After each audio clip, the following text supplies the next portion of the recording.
Which type of investment can give you the best return? In this video, I'm going to compare the property market with the stock market.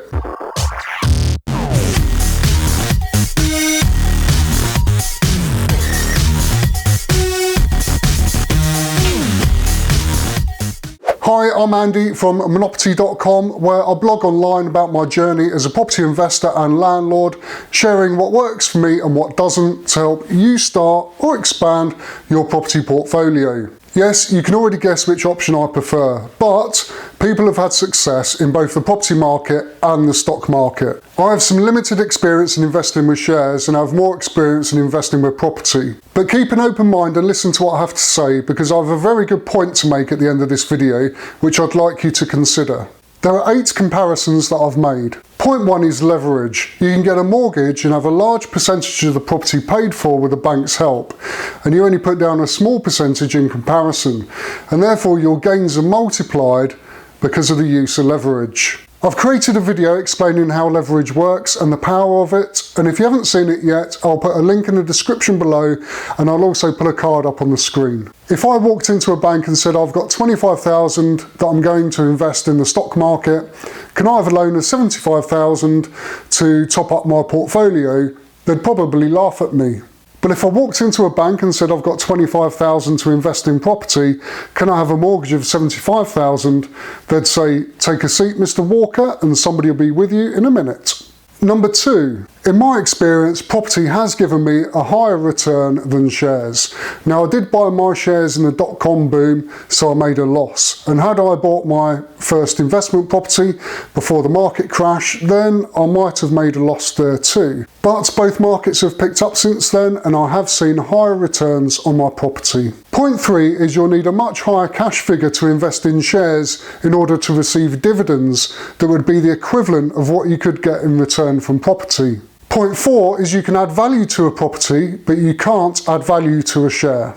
I can improve any one of my properties in a number of ways to gain some equity. I could spend 10,000 improving a property, which could add 15,000 to the valuation, giving me equity of 5,000. But I don't have that option with shares. Point 5 is I feel more in control with property, whereas with shares I'm relying on other people like the CEO and the board of directors within the company to do a good job. Unless I hold a significant percentage of the company shares, and the 25,000 I'm using in this example isn't going to get me that in an established company, then I'm not going to have a say or be involved in any of the decisions. Whereby with property I make the decisions.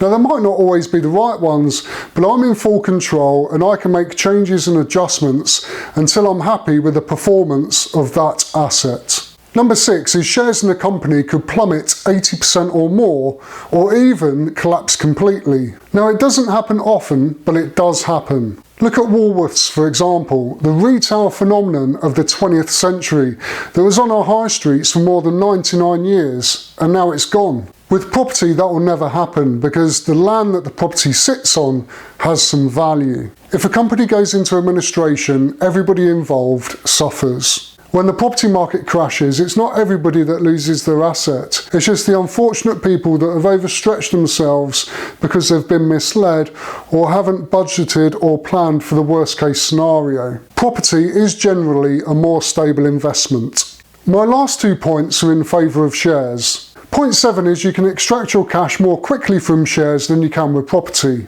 You can sell your shares the same day via the internet or by phoning your broker. But with property, it can take months. Even if you just want to extract some equity, it can take 4 to 6 weeks on average. And my last comparison, number 8, is that you can get started with shares with a smaller amount of capital.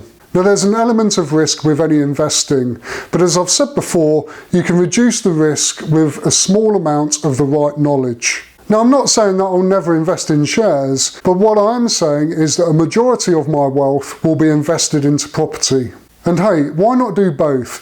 And this brings me on to the point that I'd like you to consider. My perception is it'd be more difficult to buy shares first and then invest your profit from those shares into property than it would to buy your property first and then invest the profit from that into shares. So why not try that and then sit back for 5 to 10 years and then look at which asset class has given you the best return. Do you think I've made some valid points, or is there anything that I've missed in favour of shares? If so, please leave a comment in the box below. Also, let's have a poll on this. Are you in favour of property, shares, both, or undecided? You can click the card on the screen to take part in this and see the results. If you found this video useful, please take a second to click that thumbs up button. And if you have a friend who's investing or considering investing in either the property or the stock market, then send them a link to this video so they can take part in the poll too. Definitely subscribe if it's your first time visiting the channel so you don't miss any of my future videos, which are all geared towards helping you start or improve your property business. Thank you so much for watching, and I'll see you in the next video. Bye for now. I've done point 3 is you would need, but if I walked into, I'll do that with my hands, but if I can't help it.